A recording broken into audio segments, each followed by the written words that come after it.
안녕하세요. 저는 올해 43, 결혼 10년 만에 이혼 도장을 찍은 여자입니다. 누군가는 말합니다. 남편이 바람핀 것도 아니고 폭력을 휘두른 것도 아닌데 왜? 하지만 저는 그 어떤 배신보다도 더 깊게 멍들 수 있다는 걸 그 집에서 배웠습니다. 그 집, 그 사람들의 가족 속에서요. 그리고 그 시작은 결혼 전 아주 작은 불편함에서 시작됐습니다. 남편과는 직장 소개로 만났어요.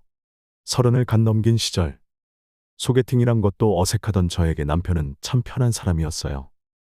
말수는 적지만 늘 경청해주고, 그래, 그랬구나, 하고 웃어주던 사람이었죠.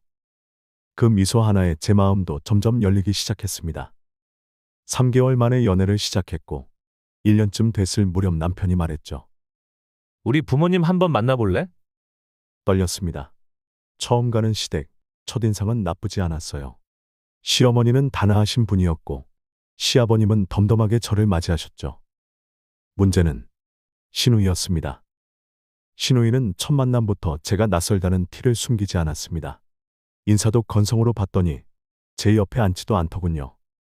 그러다 밥상머리에서 이런 말을 툭 던졌습니다.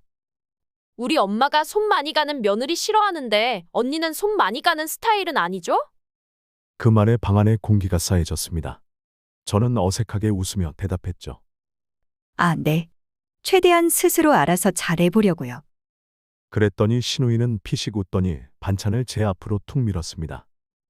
이건 먹을 수 있어요? 시골 음식이라 입맛에 안 맞을 수도 있거든요. 그날 집에 돌아오는 길, 남편에게 조심스레 말했어요. 당신 누나, 나 싫어하는 것 같아. 그랬더니 남편은 그저 웃으며 말했죠. 우리 누나 원래 말투가 그래. 신경 쓰지 마. 나쁜 사람 아니야. 그 말을 믿고 싶었어요. 그 말에 저도 제 마음을 내려놓았습니다. 결혼하면 조금씩 가까워지겠지.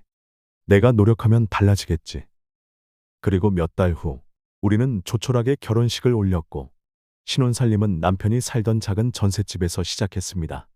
그때까지만 해도 몰랐습니다. 그 집안에 제가 설 자리가 없을지를요. 시댁과 신우이와의 거리, 그건 단순한 물리적인 거리가 아니었습니다. 곧 그 관계 속에서 제가 얼마나 철저히 타인이 될지를 저는 그때는 몰랐습니다. 결혼 첫 명절. 그때 저는 너무나 순진했습니다.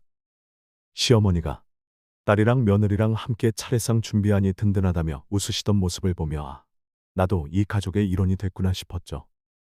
하지만 준비가 끝난 뒤 신우이는 당연하다는 듯 손을 털고 앉았고 설거지며 뒷정리는 죄다 제 몫이었습니다. 그래도 그땐 며느리니까 당연한 일이라 생각했어요. 문제는 그 뒤였습니다. 설거지를 마치고 나왔더니 신우이가 제 남편에게 이렇게 말하더군요. 오빠, 나 예전에 손목 다친 거 기억나지? 그날 설거지했다가 재발하면 어쩌려고. 다음엔 그냥 나 빼고 며느리 혼자 하게 해. 남편은 말없이 고개만 끄덕였고 저는 그런 남편의 무심한 태도에 속이 쓰렸지만 그때까진 참고 넘겼습니다. 처음이니까 그럴 수 있어. 내가 조금만 더 잘하면 괜찮아지겠지. 그랬죠. 그렇게 몇 달이 지나고 신우이는 저희 집에 종종 들르기 시작했습니다. 문을 열자마자 신발도 제대로 벗지 않고 툭 들어오던 그 모습. 어머, 언니 이거 산 거예요? 이 집 분위기랑 안 어울린다. 이 반찬은 좀 짜다. 엄마 반찬이 훨씬 낫네. 처음엔 저도 참으려 했습니다. 그래서 정성껏 음식도 해보고 선물도 준비해보고 생일에 케이크도 사주고. 하지만 돌아오는 건 무시였죠. 어느 날은 제가 없는 사이 신우이가 남편과 둘이 술을 마셨더라고요. 거기까진 그래요. 오빠 동생끼리 친할 수 있죠. 근데 술 기운이 올라온 신우이가 제게 전화를 걸어선 이러는 겁니다. 언니, 나 진짜 궁금해서 그러는데 우리 오빠랑 어때? 결혼하니까 좋아? 나는 우리 오빠가 진짜 아깝다고 생각했거든. 원래 사귀던 여자도 괜찮았는데. 순간 피가 거꾸로 솟는 기분이었습니다. 저는 남편에게 말했어요. 당신 누나, 대체 나한테 왜 그래? 왜 자꾸 선을 넘는 말들을 해? 그랬더니 남편은 또 한마디. 술 먹고 그런 거 가지고 왜 그래? 가족끼리 좀 편하게 말할 수도 있지. 그 말에 저는 입을 닫았습니다. 그래, 가족끼리. 하지만 도대체 이 가족이라는 틀 안에 나는 어디쯤에 있는 걸까요?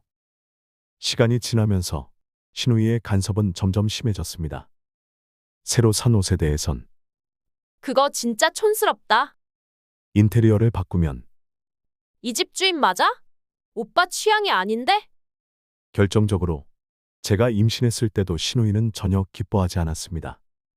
언니가 애 낳으면 엄마는 언니한테만 매달리겠네? 나도 아직 엄마 필요하거든. 심지어 산후조리 중에도 신우이는 하루가 멀다 하고 집에 들렀고 한 번은 제가 아기를 안고 젖먹이는 중에 불쑥 문을 열고 들어왔죠. 아, 진짜 민망하게 뭐 하는 거야? 문 좀 잠그고 해. 그 말 한마디에 제 눈물이 주르륵 흘렀습니다. 남편은 그 자리에서도 아무 말이 없었습니다. 아니, 제게 이렇게 말했죠. 그냥 너도 좀 이해해. 우리 누나는 원래 그런 스타일이야. 그 말이 제 가슴에 비수처럼 꽂혔습니다. 그래, 나는 이 집에서 끝까지 외부인이구나. 결혼 3년 차였던 어느 날이었어요. 그날도 어김없이 신우이는 저희 집에 아무 예고 없이 찾아왔고 집에 들어서자마자 이렇게 말했어요. 언니, 나 배고파. 뭐 없어요? 아, 오빠 냉장고 좀 봐줘봐. 저는 아기 낮잠 재우느라 땀에 흠뻑 젖은 상태였고 겨우 숨 좀 돌리고 있는 참이었어요. 그런 제 모습을 힐끔 보더니 신우이는 이렇게 말하더군요. 애 하나 보고 땀을 그렇게 흘려? 언니, 나중에 둘째 생기면 진짜 기절하겠네. 그 말에 제 입에서 나온 웃음은 분명 웃음이었는데 마음속 깊은 곳에선 서글픔이 올라왔습니다. 남편은 옆에서 아무 말도 하지 않았어요. 왜 아무 말 안 해? 왜 나를 지켜주지 않아? 그날 처음으로 그런 생각이 머릿속에 들어오기 시작했죠. 그때부터였던 것 같아요. 제 안에서 뭔가 서서히 일그러지기 시작한 건요. 시간이 지나면서 신우이의 간섭은 무례함으로 진화했고 그 무례함은 점점 선을 넘기 시작했습니다. 어느 날은 남편 생일을 맞아 제가 직접 케이크를 구웠어요. 평소 베이킹엔 소질 없지만 정성껏 레시피 찾아가며 만든 케이크였죠. 저녁에 남편, 시부모님, 신우이까지 모두 초대해서 작은 생일상을 차렸습니다. 신우이는 들어오자마자 케이크를 보더니 이렇게 말하더군요. 와, 이게 뭐야? 언니가 직접 만든 거야? 아, 진짜 감동이다. 하면서 웃더니 바로 뒤에 이렇게 덧붙였어요. 근데 진짜 이거 먹어도 되는 거야? 오빠 배탈 나면 병원비는 언니가 내는 거지? 그 자리에 있던 시어머니는 작게 웃었고 시아버님은 고개만 돌렸습니다. 남편은 역시나 아무 말도 없었고요. 그날 밤 설거지를 마친 뒤 저는 말없이 침실로 들어가려다 남편에게 물었어요. 당신은 왜 아무 말도 안 해? 당신 누나가 나한테 그런 말 하는데 내가 아무렇지 않을 거라 생각해? 남편은 눈을 피하며 대답했죠. 그냥 분위기 망치기 싫어서 그래. 그럼 나는? 내 마음은 망쳐도 돼? 나는 사람도 아닌 거야?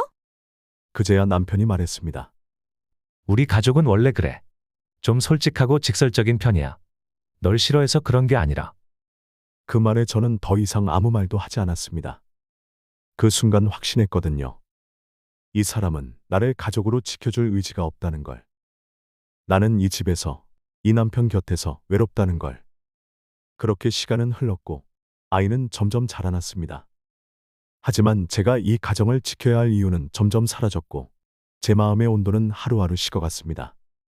결정적으로 저를 완전히 무너뜨린 사건은 제가 둘째 유산을 했을 때였어요. 그날은 정말 견디기 힘들었습니다. 소리조차 내지 못한 채 병원에서 조용히 진단서를 들고 나왔고 혼자 집에 와 이불 속에서 울고 또 울었습니다. 그런데 그날 저녁 신우이에게 전화가 왔습니다. 제가 전화를 받지 않자 남편이 대신 전화를 받았고 저는 옆에서 그 대화를 들었죠. 아, 뭐야, 유산했다고? 아, 어쩐지 오빠가 애 아빠 되는 게 아직은 안 어울리더라. 언니도 너무 애쓰지 말고 그냥 하나만 잘 키워. 부담 줄이잖아. 그 순간 눈앞이 까매졌습니다. 그리고 그날 저는 처음으로 이 집에서 나가고 싶다는 생각을 진심으로 했습니다. 그날 이후로 저는 변했습니다. 아니, 정확히 말하자면 그날 무너졌고 다시는 예전의 제가 아니게 된 거죠. 아이를 잃은 아픔은 치유되지 않았고 더 이상 위로받을 가족도 곁에 없었습니다. 시어머니는 조용히 전화를 걸어 그래도 잘 넘겼다 생각해. 하나 있으니 됐지 않니? 라고 했고, 신우이는 단톡방에 하늘이 알아서 걸러줬나 보내라는 말까지 남겼습니다. 남편은 그냥 말이 없었어요. 늘 그랬듯이 아무 말 없이 저를 등지고 있었죠. 그러다 어느 날 작은 사건이 있었어요. 아이 유치원에서 진행된 부모 참여 수업이었죠. 다른 아이들은 엄마 아빠가 손을 꼭 잡고 나타났는데 저희 아이는 교실 문 앞에 멍하니 서서 저만 바라보더군요. 남편에게는 분명 말했었어요. 날짜도 시간도. 하지만 그는 또 잊은 거였고 또 바쁘단 이유로 무시한 거였죠. 그날 집에 돌아와 아이를 재운 뒤 저는 남편에게 말했어요. 이젠 알겠어. 당신한테 난 그냥 아이 키우는 집안 사람일 뿐이었어. 가족이 아니었어. 언제부턴가 우린 부부도 아니었고. 남편은 침묵했습니다. 대답 대신 방으로 들어가 버렸죠. 그 순간 제 안에서 무언가 툭 끊어졌습니다. 이 집안에서 더는 나를 위해 목소리 내줄 사람도 기대할 사람도 없다는 확신. 저 혼자만 애쓰고, 저 혼자만 상처받고, 저 혼자만 무너지고 있다는 자각. 그게 제게 마지막 이별을 결심하게 만든 순간이었습니다. 며칠을 고민 끝에 저는 이혼을 꺼냈습니다. 우리 이제 끝내. 남편은 놀란 표정을 지었지만 한참 동안 말이 없었습니다. 그리고 아주 짧게 이렇게 대답했어요. 알겠어. 그 말 한마디에 저는 더욱 허망했어요. 잡지도 묻지도 아무런 감정도 없이 그렇게 끝이 되는 거였구나.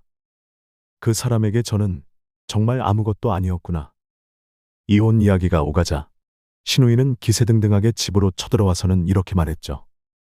언니는 원래 그런 성격이잖아. 뭔가 서운하면 참질 못하고 터뜨리고 우리 집이랑 안 맞는 거지 뭐. 그 말에 저는 더 이상 아무 대꾸도 하지 않았습니다. 그저 속으로 되뇌었어요. 그래. 너희 집이랑 난 안 맞았어. 단 한순간도 가족이 아니었어. 결국 이혼 서류에 도장을 찍고 나오는 날. 법원 앞에서 서류를 꾹 쥔 채 하늘을 올려다보며 속삭였습니다. 이제 정말 끝이구나. 그날은 비가 조금씩 내리고 있었는데요. 이상하게도 마음은 가벼웠습니다. 참 이상했어요. 이혼하던 날, 제 마음이 그렇게 편안할 줄은 정말 몰랐거든요. 이혼 후 처음엔 아이에게 뭐라 설명해야 할지 너무나 두려웠습니다. 하지만 아이는 제 걱정과는 달리 조용히 제 손을 꼭 잡아주며 이렇게 말했어요. 엄마, 이제 안 울 거지? 나도 엄마 안 울게 해줄게.